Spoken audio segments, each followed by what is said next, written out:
Bonjour chers élèves et bienvenue dans cette première vidéo du chapitre 8, Lumière colorée.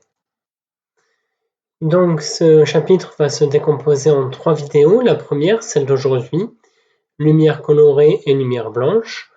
Ensuite, une deuxième vidéo, dispersion de la lumière blanche par un prisme. Et enfin, spectre d'émission. On commence. La lumière blanche est une onde électromagnétique caractérisée par sa longueur d'onde, que l'on note lambda. Cette lettre-là, c'est un lambda, mesuré généralement en nanomètres. Donc on a représenté ici une onde lumineuse avec un motif qu'on peut voir ici élémentaire qui se répète de façon infinie. Et bien la longueur de ce motif, ça va être la longueur d'onde. Donc l'unité, c'est le nanomètre. Un nanomètre, c'est 10 puissance moins 9 mètres, c'est-à-dire un milliardième de mètre.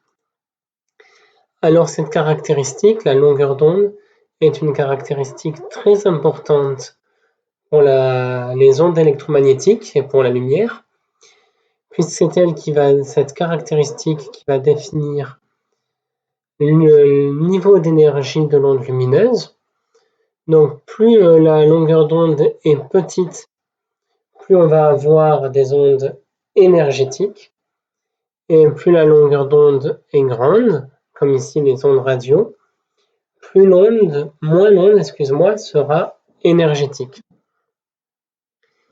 Et dans le spectre des ondes électromagnétiques, on va avoir un petit morceau qui va aller de 400 nanomètres jusqu'à 800 nanomètres, qui va être le spectre visible. Ce sont des ondes électromagnétiques que notre œil peut voir. Après, elles ont exactement les mêmes caractéristiques, toutes ces ondes électromagnétiques. Seulement, notre œil est conçu pour voir les ondes électromagnétiques entre 400 et 800 nanomètres. Et bien, à 400 nanomètres, on aura une couleur dans le violet, et à 800 nanomètres, dans le rouge. Toutes les autres couleurs sont comprises entre 400 nanomètres et 800 nanomètres. Nous venons de voir que la longueur d'onde définit la couleur de la lumière. On peut alors se poser, mais quelle est la longueur d'onde de la lumière blanche, celle qui nous entoure, la lumière la plus courante? Eh bien, en fait, la lumière blanche est une superposition de plusieurs couleurs visibles. On va le voir avec cette animation. Alors, on va se dire que cet écran que tu vois en noir, en fait, c'est un écran blanc, mais qui n'est éclairé par aucune lumière. S'il ne reçoit pas de lumière, il est donc noir. On va l'éclairer en rouge. Il va donc s'allumer, s'éclairer en rouge dans la zone éclairée par le spot rouge. On l'éclaire maintenant en vert. Donc là, il s'est éclairé en vert. Et tu peux voir qu'à l'intersection rouge et vert, on a une lumière jaune. Je rajoute maintenant du bleu. Et bien à l'intersection des 3 couleurs ici, on a une lumière blanche. En fait, la lumière blanche, c'est la superposition de toutes les couleurs du spectre lumineux, mais déjà avec des couleurs rouge, bleu et verte, on arrive à recréer de la lumière blanche.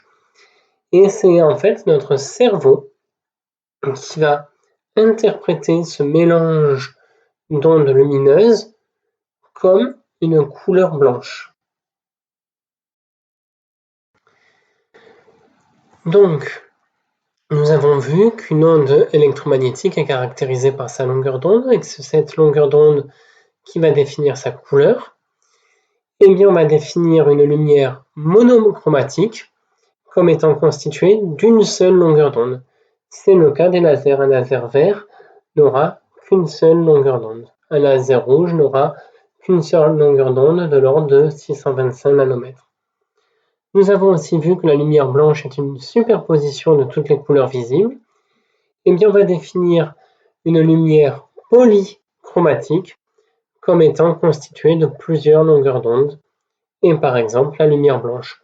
Mais on a pu voir avant qu'une lumière jaune peut être constituée le mélange de lumière verte et de lumière rouge. Donc elle est soit polychromatique avec 2 longueurs d'onde, et notre cerveau interprète ça comme du jaune, soit monochromatique avec qu'une seule longueur d'onde jaune. Voilà, cette vidéo est maintenant terminée. Merci d'avoir écouté.